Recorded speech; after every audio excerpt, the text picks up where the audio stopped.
Aujourd'hui, nous allons examiner 4 appareils utilisés pour le bricolage à la maison. Pour commencer, prenez le temps de lire le mode d'emploi avant d'enclencher un appareil électrique. C'est dans votre intérêt. Jetons tout d'abord un coup d'œil à la meuleuse d'angle.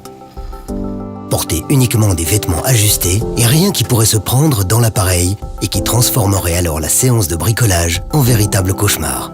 Portez des manches longues, cela va de soi avec tous ces éclats et ces étincelles. Les cheveux longs doivent être attachés. Il est primordial de porter des lunettes de protection fermées, tout comme une protection auditive et des gants de taille adaptée. Tenez-vous éloigné de tout matériau inflammable.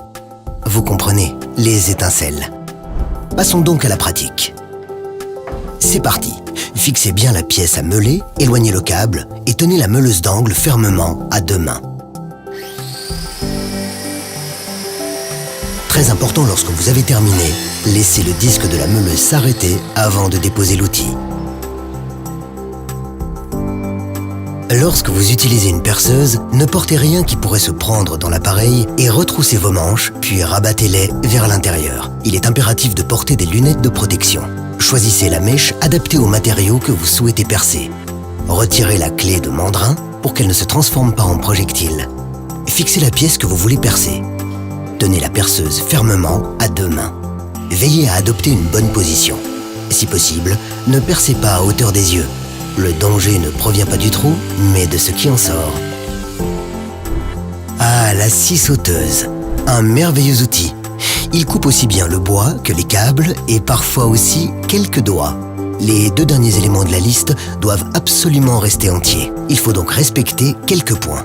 Portez des lunettes de protection. Fixez fermement la pièce que vous souhaitez scier. Éloignez le câble. Tenez la scie à 2 mains. Positionnez-la correctement, puis enclenchez-la avant que la lame ne touche la pièce.